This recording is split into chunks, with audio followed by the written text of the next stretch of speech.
Estamos preparando el camino a Jesús en este curso que pretende prepararnos, capacitarnos para que nos santifiquemos y le hagamos una gran fiesta a Jesús, que va a venir al final de los tiempos, cuando pareciera que el anticristo ha triunfado. Ahí se va a aparecer Jesús y viene por su iglesia, hermano. Tenemos que purificarnos, santificarnos, porque nada manchado podrá entrar a la presencia de Dios. Estamos viendo que las señales de los últimos tiempos cada día se van haciendo más claras, más precisas. Estamos viendo cómo ese pueblo de Israel, esa historia de Israel debe ser un signo de alerta para todos nosotros, debe ser una señal, entre otras cosas, debe enseñarnos que lo que Dios ha dicho en la palabra se cumple. Recuerda que la palabra de Dios primero pasarán los cielos y la tierra, que una palabra de Él deje de cumplirse. Todo, hermano, lo que está escrito ahí por los profetas, por Jesús,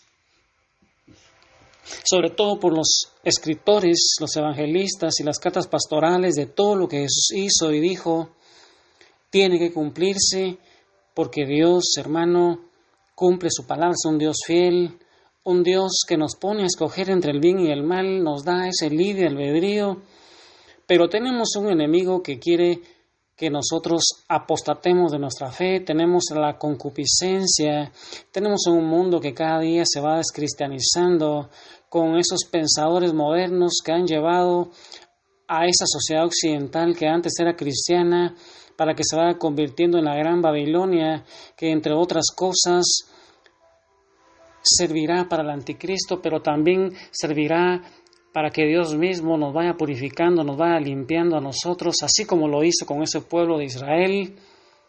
El día de hoy, hermano, yo quiero que revises un texto que está en Amós.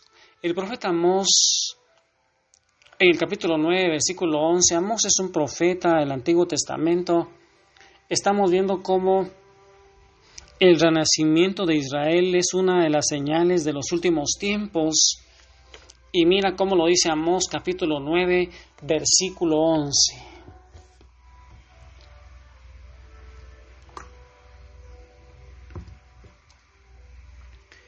El Señor dice: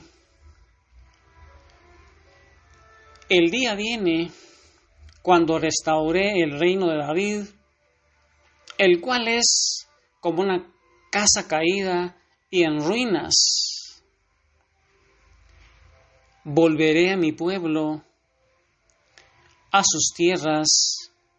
Ellos reconstruirán sus ciudades en ruinas y vivirán allí.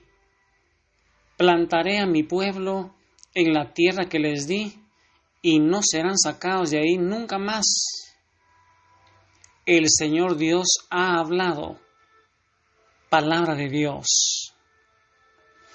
Mira, a través de los siglos, mucha gente no han querido darle crédito a las profecías del retorno de los judíos a su patria.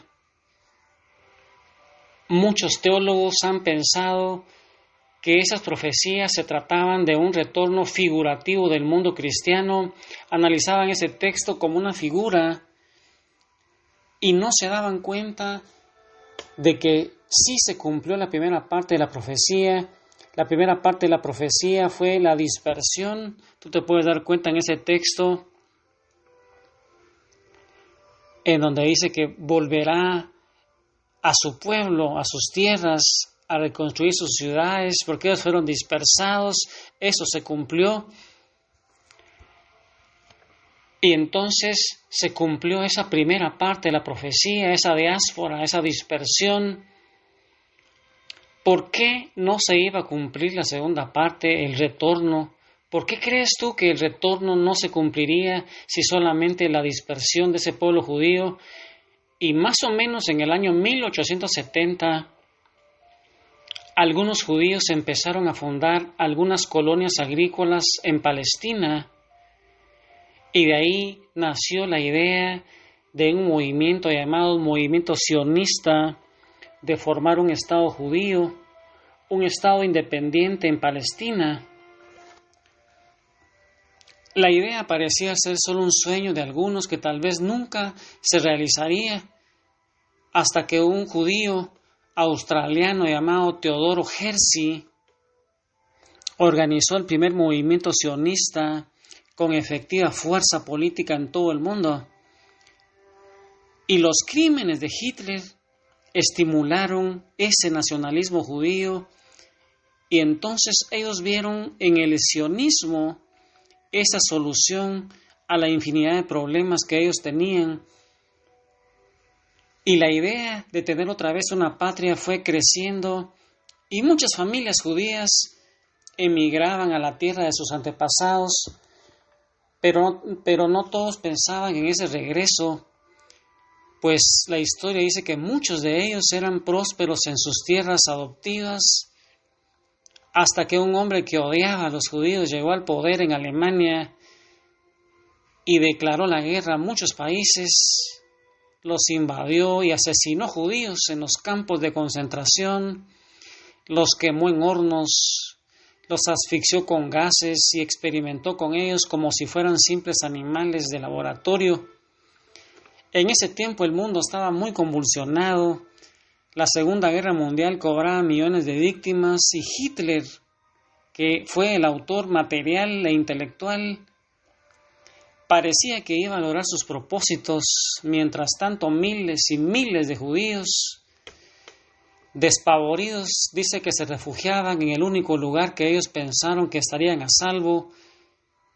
¿Y sabes cuál lugar era el que ellos pensaban que estarían a salvo? Fue Palestina.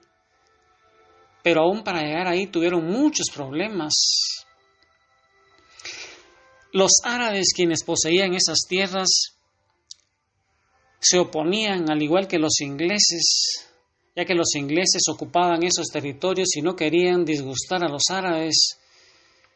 Y fue durante el mandato de los ingleses, solo dejaron entrar a 75,000 judíos. Imagina que los ingleses dejaron entrar a 75,000 judíos y muchos murieron tratando de entrar a esa tierra que Dios les había dado a ellos, hasta que al fin, por medio de la fuerza, entraron y los británicos se retiraron, y en la noche del 14 de mayo de 1948, en medio de un sinfín de problemas burocráticos, guerras, asesinatos y muchos complots, esos líderes judíos proclamaron la creación del Estado de Israel y formaron un gobierno provisional al mando de David Ben Gurión.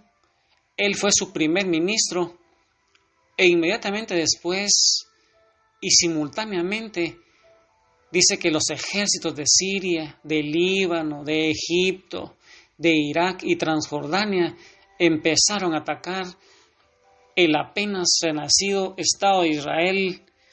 Imagínate ese pueblo de Israel vagando por todo el mundo. Está llegando a su tierra ahí en el año 1948, un 14 de mayo del 48, en medio de un montón de problemas. Ahí se está cumpliendo esa profecía de Amós, en donde decían que ellos iban a llegar a reconstruir sus ciudades, sus casas. Y ahí, hermano, en el corazón de María Santísima, alabemos a Jesús, porque, hermano, Jesús viene con poder y gloria, y una de las señales de los últimos tiempos va a ser ese resurgimiento del pueblo de Israel, que al final acepte a su Mesías. Recuérdate, hermano, que la primera iglesia con Jesús y María Santísima y sus apóstoles son judíos y siguen siendo ese pueblo escogido de Dios, y su corazón se endureció por el pecado y el enemigo le cegó el entendimiento, pero al final de los tiempos, como lo dice Romanos capítulo 11, ese pueblo creerá nuevamente en su Mesías. Que el Señor te bendiga, hermano, a rezar el rosario y a santificarnos en el corazón inmaculado de María Santísima, ese cenáculo moderno donde vamos a huir de la gran Babilonia.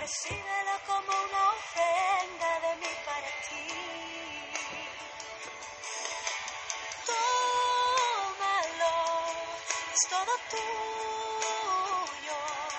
Tú lo compraste a precio de sangre y ahora pertenece a ti. Escóndelo en tu costado traspasado por amor. Reconstrúyelo y hazlo semejante al tuyo.